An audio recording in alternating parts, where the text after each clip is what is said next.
Hey, so I'm just gonna get right into it. So I'm a ISTP. So if in the Myers-Briggs type indicator, that's introverted, sensing, thinking, perceiving. For cognitive functions, which are like the building blocks of each personality in the Myers-Briggs, it is introverted thinking, extroverted sensing, introverted intuition, and extroverted feeling. So TISENIFE. So you probably know what all that means if you found this video, but just in case if you don't, I'll have a couple links in the description, I'm sure. And then afterwards you can come back to this video and so you know what the hell I'm talking about. I probably won't get too big with jargon anyways. I'll probably just keep this pretty casual as I go into the video. So if you want to skip it, I don't think it's going to be that big of a deal. So what I'm planning to do in the next who knows how long is that I am actually going to personally dissect why I am this personality type, ISTP. And what I mean by that is first, I'm going to talk about each of those four letters. So introvert, sensing, thinking, perceiving, and how that relates to me. And then I'm going to do the cognitive functions. So TISE, NIFE, and then how that relates. And then I'll probably do common ISTP stereotypes, how we're all good with our hands, how we're all closet daredevils, how we tend to be antisocial, I guess, etc., etc. And so there's two reasons why I'm doing this. First of all, ISTPs are somewhat rare on the online community. I'm saying that we're probably not as bad as, say, probably extroverted judgers. So ENTJ, ENFJ, ESFJ, and ESTJ, especially the sensing extroverted judgers, the ESXJs. But ISTPs are still somewhat rare, I would say. We're definitely not intuitive perceivers. So ENTP, ENFP, and then INTP and INFP. It's hard to say those without repeating one. And so I figured it'd just be an interesting and kind of a fresh perspective to add to the online community. And also, from what I've seen personally, no one has actually broken down their typing and talked about why they are as such in such a detailed matter. And so I figured why not me? And especially because I'm a rarer type in the online community, being an ISTP, I'd figured it'd be especially interesting in that case. Before we get into it, I just want to say I'm recording from my phone. It's an iPhone 5 SE, if you're wondering. And why? Because struggle. I am poor, college student, and this is currently mounted on 12 books, a wallet ninja, and my driver's permit. And it's mounted. I'll probably show you after this video's done, because it's just a lot of struggle. I would probably do it from my laptop, but that built-in webcam has the quality of a Russian snuff film. And so even though I don't have a lot of standards, I still have them, and that just doesn't meet my standards. I'm sorry. And so probably if this really catches up, I'll probably end up getting a new webcam. Speaking of webcams, if you got any suggestions, comment below. I'd love it. I'd really love it. I don't know if I can give a giveaway. I'm sorry, I'm not that in depth with YouTube fanatics, but my eternal gratitude. Yeah, we'll put it that way. To start off with this series, I will talk about introversion and why I am an introvert. But first of all, talk about what is introversion, because I think it's a little misrooted. So introversion typically is described as being kind of shy, being a loner, not liking social situations, while extroversion is all about like being a social butterfly and loving to be with people and about people and blah blah blah blah blah. You're a people person basically. And while that doesn't necessarily, that's not completely wrong, however, I would say that that's somewhat misstrued. You can definitely have shy extroverts and more socially competent introverts, or socially confident introverts, as I would say I am. But at the end of the day, what introverts really are is they like to focus on their inner perspectives. They like to be in their head. They love to be in their head. And another way you can say that is to kind of focus on the subjects of something. For example, let's take, it's not that messy, but it's a little messy, my desk. Let's take this toothpaste. I got back from a trip from Chicago and I was going to use this for like a travel thing, and I didn't use it because I actually brought my actual toothpaste. So it's this here. So let's talk about this toothpaste and what I mean by like focusing on inner perspectives. An extrovert likes to focus on external stimuli. And so an extrovert would kind of look at this box of toothpaste as is, and they might get like ideas from that external image about it and what you can do with it. While an introvert would look at this and wonder like, what is this thing? How does it relate to me? What are my ideas on it? How do I feel about it? And extroverts could also be like, how can I use this? How does it relate to the people around me? Stuff like that. And so that's what I'm going to be talking about with me as an introvert in this, as an ISTP, I standing for introversion. So let's start off with this.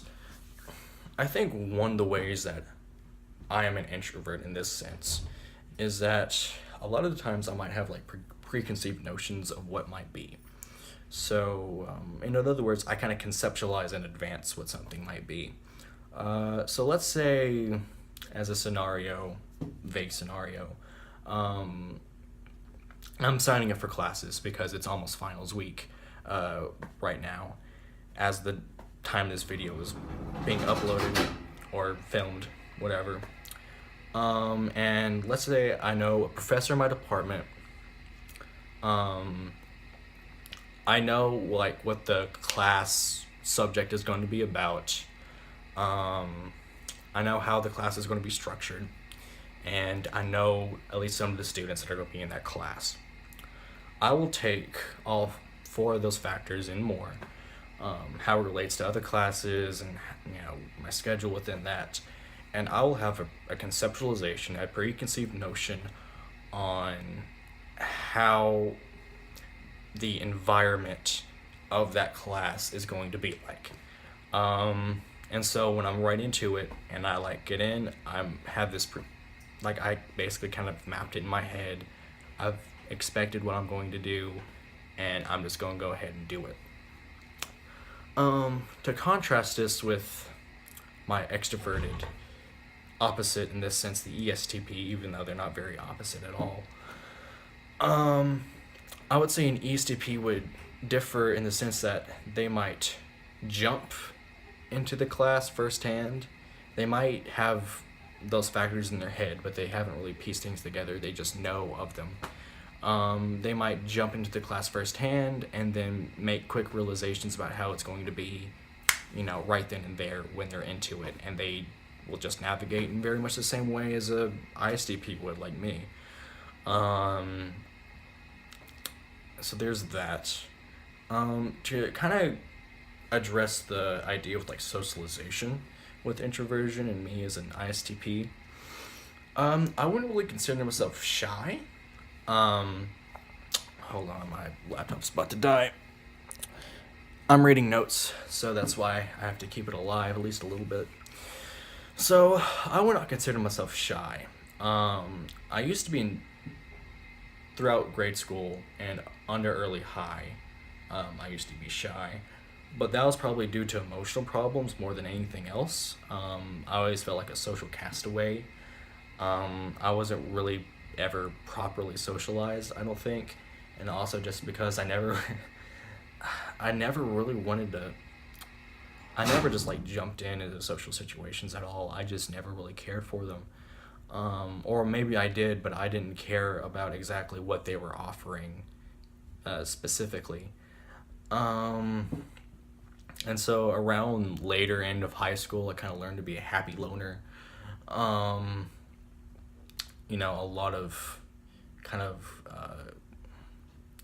what's the word? I'm like introspection and a lot of just thinking about my position in the social sphere of things throughout high school, and I just ended up being a lot just happier. Kind of just accepting that I'm kind of my own best friend now, and it feels great. And when I kind of noticed that, I noticed that a lot of people around me got more sad. It seems like people weren't as happy as they used to be. I don't know if that's just like a different perspective shown, or that was just what happened because reasons. I don't really know. But my life is still pretty great without being with many people. I mean, of course, I still socialize. In fact, I probably socialize more than I ever have in college, especially right now, because I'm part of quite a few groups. But I still don't have like any like close friends that I will text all the time, or and also like haven't been in a single romantic relationship, probably just because I haven't really tried, including with that emotional problems I had back in grade school through early high. I probably could, get in a relationship if I wanted to. I mean, I know this is going to sound kind of vain, but I consider myself at least like a 6. So, so fucking vain. Okay. Okay. I don't consider myself unattractive. That's better. So, and I also consider myself not a bad personality. It's just, I think if I was going to get with someone, I think it would just happen as is. I really wouldn't have to work towards it. Maybe I'm wrong, I don't know. I could be pretty direct, forceful, even almost kind of directive in how I want to do something.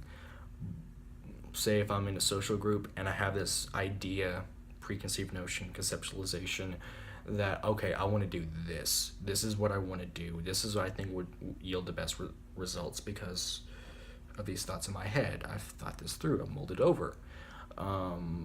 However, I'm only really like that in accordance with how I fit into something, how I personally see it, how it personally relates to me and my social, and my, not my bubble, but kind of like my world. With other people, I tend to be laissez-faire on how other people's act. Like, if you want to do your thing, that's fine. Just let me do my thing. Don't get in the way of my thing.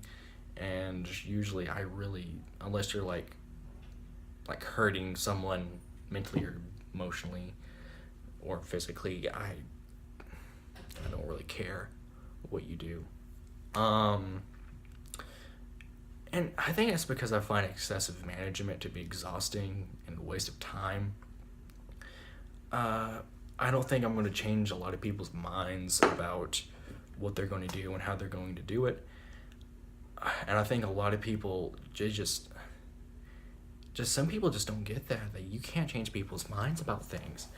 And I just, I don't know where I'm getting with this. I'm just going to move on.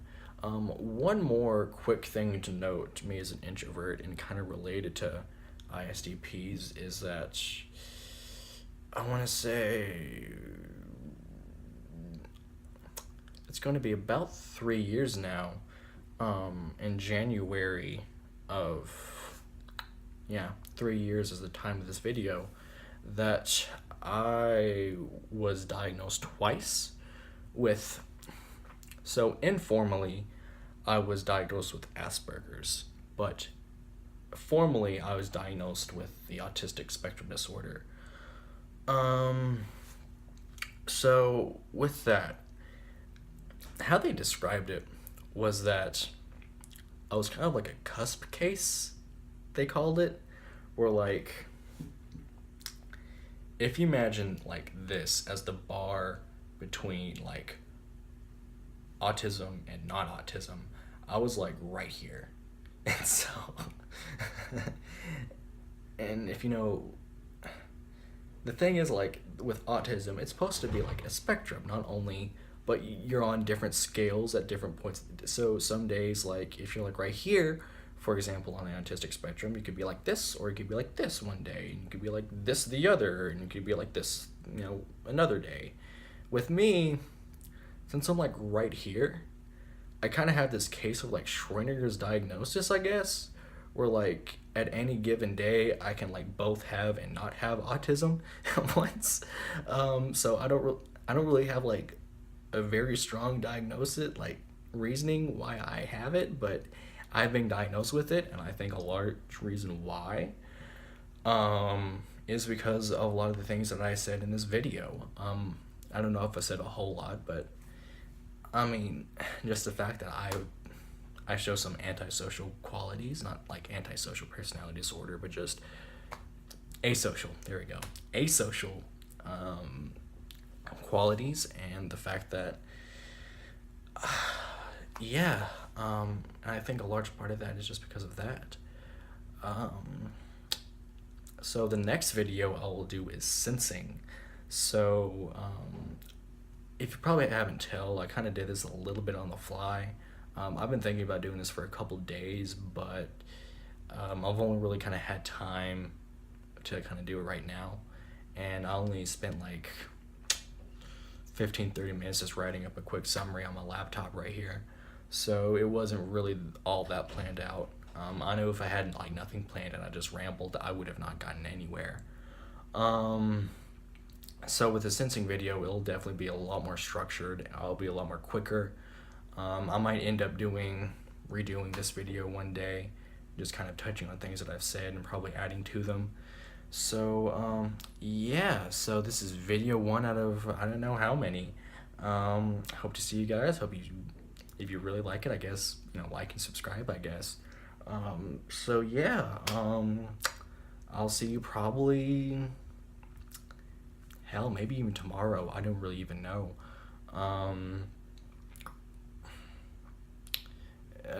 Probably no less than a week, maybe, by the time of this posting. So, see you guys later, and I hope to, one more thing, I gotta show you my fucking setup right here, right? Alright, get ready. You ready? Are you ready for this? Bang. Yep. This is what I had to do. See, I rested my phone on here, which, here's my driver's permit, and here's this Wallet Ninja. And then 12 books set up right here. And that was just like a stand. And I had to do it like this. And there's my laptop where I read through my little notes to make sure this video is at least a little bit structured. I guess this is like an example of like ISTP ingenuity. I guess I'll see you guys in a week when I talk about how sensing relates to me. And one more thing, future direction of this. So another thing that I can do if you're interested is that I've actually been manually typing people. I've been kind of giving them like a scenarios, and I've been basically I've been typing them. And so if you're interested in maybe like getting an interview with certain types, like I've tested 2 ENFPs, 2 ESFJs. I've typed in INTJ, I've typed in ENTP. I've typed like 3 ISFJs. I've typed in ISTJ. Just like, if you're interested in any type, just like, hit me up in the comments. If it gets really, really popular, I might end up doing a interview with someone. So yeah, see you guys later. Bye.